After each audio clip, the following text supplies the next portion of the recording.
بسم اللہ الرحمن الرحیم نحمدہ ونصلی علی رسولہ الکریم اما بعد۔ آج کا ہمارا سبق ہے ارحاس۔ یہ آسمانی نشان نبی آخر الزماں کی آمد کا غیبی اشارہ اور غیبی اعلان تھا۔ قریش کی یہ غیبی نصرت اور حمایت فقط اس لیے تھی کہ نبی آخر الزماں جو عنقریب اس عالم میں آنے والے ہیں، یہ ان کا قبیلہ اور کنبہ ہے اور اللہ کے قبلے کے متولی اور محافظ ہے۔ اس لیے بطور خرق عادت ان کی مدد فرمائی، ورنہ مذہبی حیثیت سے شاہ حبشہ اور شاہ یمن قریش مکہ سے بہتر تھے، اس لیے کہ قریش مشرک اور بت پرست تھے اور اہل یمن اور اہل حبشہ اہل کتاب اور عیسائی تھے۔ معلوم ہوا کہ قریش کی یہ غیبی نصرت اور بیت اللہ کی فوق العادت حفاظت، یہ سب حضور پر نور صلی اللہ علیہ وسلم کی ولادت باکرامت کی برکت اور بشارت تھی۔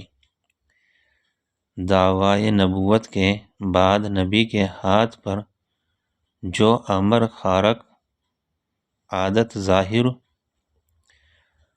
ہو اس کو معجزہ کہتے ہیں، اور جو خوارق نبی کی ولادت کے قریب ظاہر ہو وہ ارحاس کہلاتے ہیں۔ ارحاس کے معنی بنیاد کے ہیں، چونکہ اس قسم کے خوارق نبوت کے مبادی اور رمقدمات ہوتے ہیں، اس لیے ان کو ارحاس کہتے ہیں۔ ابرہہ کی لشکر کسی اور پھر اس کی تباہی اور بربادی کا یہ واقعہ ماہ محرم الحرام میں پیش آیا، جبکہ حضور صلی اللہ علیہ وسلم کی ولادت باسعادت کا زمانہ بالکل قریب آ چکا تھا۔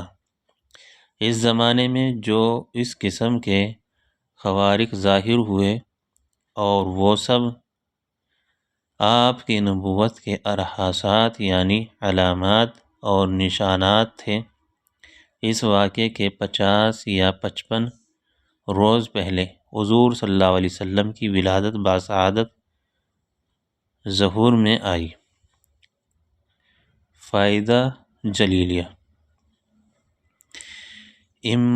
امام ماوردی اپنی کتاب اعلام النبوت میں فرماتے ہیں کہ اے مخاطب، جب تو نے حضرت صلی اللہ علیہ وسلم کے نسب مطیب کا حال معلوم کر لیا اور آپ صلی اللہ علیہ وسلم کی طہارت نسب کو خوب پہچان لیا تو ضرور اس بات کا یقین کر لے گا کہ حضور پر نور صلی اللہ علیہ وسلم آباء کرام اور اجداد اعظام کا سلالہ اور خلاصہ ہے، اور کوئی شخص بھی آپ کے سلسلے آباء میں رذیل اور کمینہ نہیں، سب کے سب سردار ہیں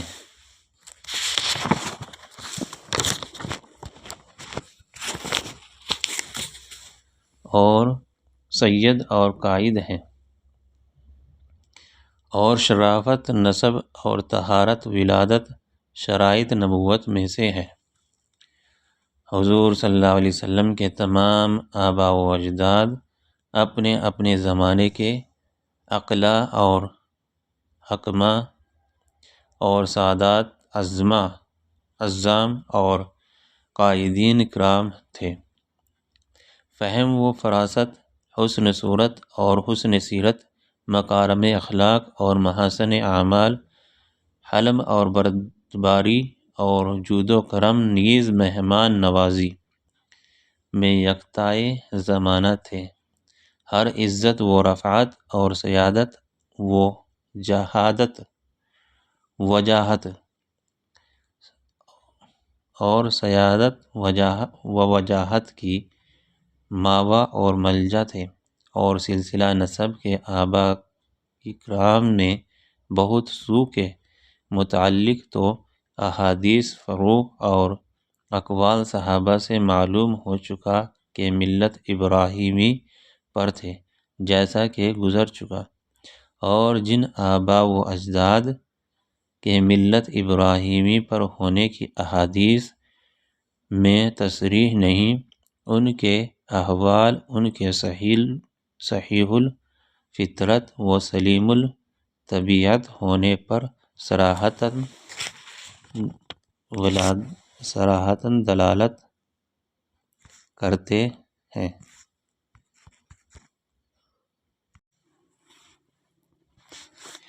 ولادت بسعادت سرور عالم سید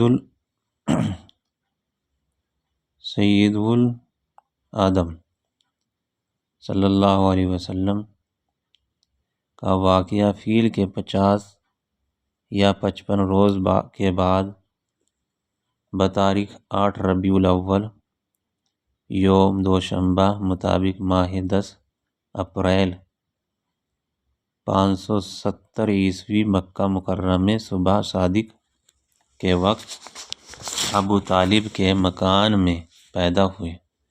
ولادت بسعادت کی تاریخ میں مشہور قول تو یہ ہے کہ حضور پر نور صلی اللہ علیہ وسلم 12 ربیع الاول کو پیدا ہوئے، لیکن جمہور محدثین اور مورخین کے نزدیک راجح اور مختار قول یہ ہے کہ حضور صلی اللہ علیہ وسلم 8 ربیع الاول کو پیدا ہوئے۔ عبداللہ بن عباس اور جبیر بن مطعم رضی اللہ عنہم سے بھی یہی منقول ہے، اور اسی قول کو علامہ قطب الدین قسطلانی نے اختیار کیا ہے۔ عثمان ابن ابی العاص رضی اللہ عنہ کی والدہ فاطمہ بنت عبداللہ فرماتی ہیں کہ میں حضرت صلی اللہ علیہ وسلم کی ولادت کے وقت آمنہ کے پاس موجود تھی، تو اس وقت یہ دیکھا کہ تمام گھر نور سے بھر گیا، اور دیکھا کہ آسمان کے ستارے جھکے آتے ہیں، یہاں تک کہ مجھ کو یہ گمان ہوا کہ یہ ستارے مجھ پر آ گریں گے۔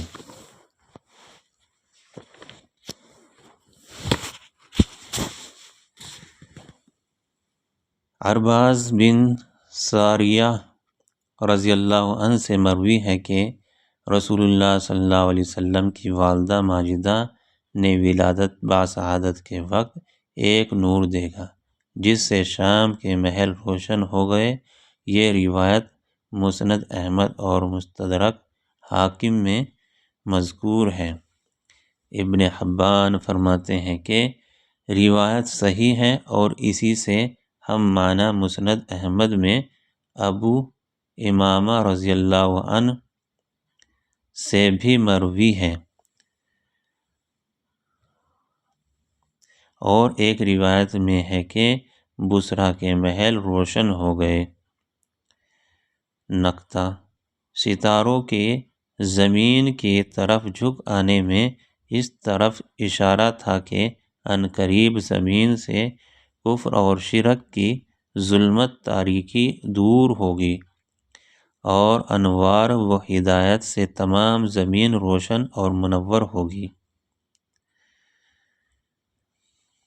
تحقیق تمہارے پاس اللہ کی جانب سے ایک نور ہدایت اور ایک روشن کتاب آئی ہے، جس کے ذریعے سے اللہ تعالیٰ ایسے شخصوں کو ہدایت فرماتا ہے جو رضائے حق کے طلبگار ہوں، اور اپنی توفیق سے ان کو ظلمتوں سے نکال کر نور کی طرف لے آتا ہے۔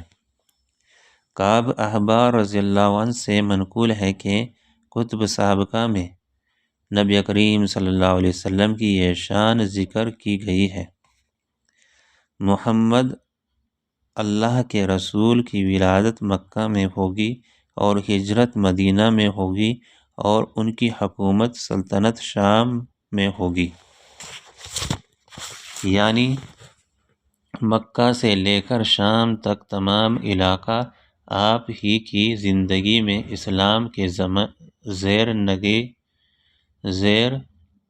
نگے آ جائے گا۔ چنانچہ شام آپ صلی اللہ علیہ وسلم ہی کی زندگی میں فتح ہوا۔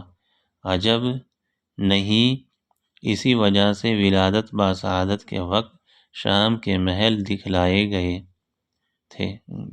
گئے ہوں، اور بصرہ جو ملک شام کا ایک شہر ہے کہ وہ خاص طور پر اس لیے دکھلایا گیا ہے کہ علاقہ شام میں سے سب سے پہلے بصرہ ہی میں نور نبوت اور نور ہدایت پہنچا ہے، اور ممالک شام میں سب سے پہلے بصرہ ہی میں فتح ہوا۔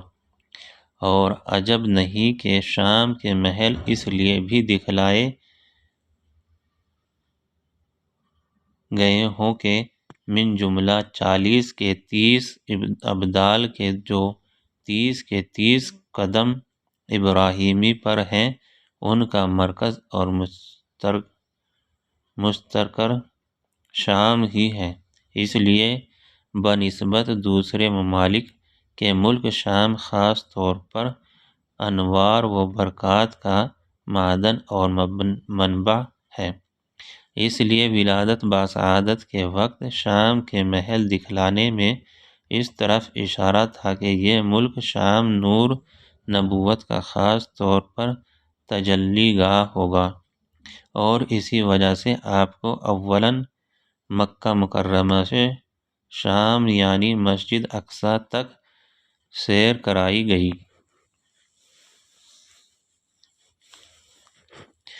پاک ہے وہ ذات جس نے اپنے بندے کو مسجد حرام سے مسجد اقصی تک سیر کرائی کہ جس کے گردہم نے برکتیں بچھا دی ہیں، جس سے صاف ظاہر ہے کہ ملک شام میں جو مسجد اقصی کے ارد گرد واقع ہیں، اللہ تعالیٰ نے اپنی خاص برکتوں کو وہاں بچھا دیا ہے۔ اور حضرت ابراہیم علیہ السلام نے جب عراق سے ہجرت فرمائی تو شام ہی کی طرف فرمائی، اور قیامت کے قریب حضرت عیسیٰ بن مریم علیہ السلام کا آسمان سے نزول بھی شام ہی میں جامع و مشک کے منارہ شرقیہ پر ہوگا۔ اور نبی اکرم صلی اللہ علیہ وسلم نے بھی قیامت کے قریب شام کی ہجرت کی ترغیب دی ہے۔ یعقوب بن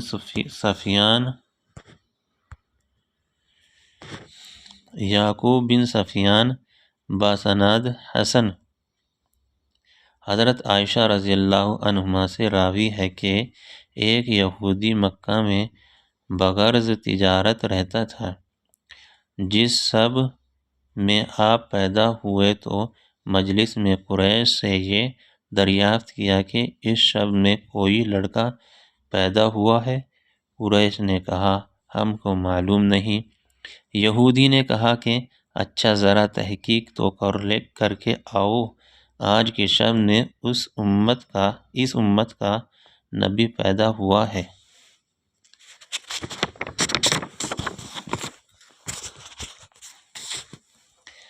کہ دونوں شانوں کے درمیان ایک علامت ہے، یعنی مہر نبوت۔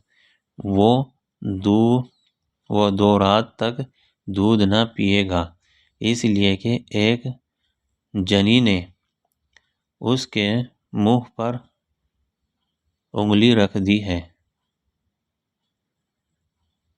لوگ فوراً اس مجلس سے اٹھے اور اس کی تحقیق کی۔ معلوم ہوا کہ عبداللہ بن عبدالمطلب کے یہاں لڑکا پیدا ہوا ہے۔ یہودی نے کہا کہ مجھ کو بھی چل کر دکھلاؤ۔ یہودی نے جب دونوں شانوں کے درمیان کی علامت مہر نبوت کو دیکھا تو بے ہوش ہو کر گر پڑا۔ جب ہوش آیا تو یہ کہا کہ نبوت بنی اسرائیل سے چلی گئی۔ اے قریش، واللہ یہ مولود تم پر ایک ایسا حملہ کرے گا کہ جس کی خبر مشرق سے لے کر مغرب تک پھیل جائے گی۔ حافظ عسقلانی فرماتے ہیں کہ اس روایت کی سند حسن ہے اور اس واقعے کے نظائر اور شواہد میں ہے جن کی شرح اور تفصیل طویل ہے۔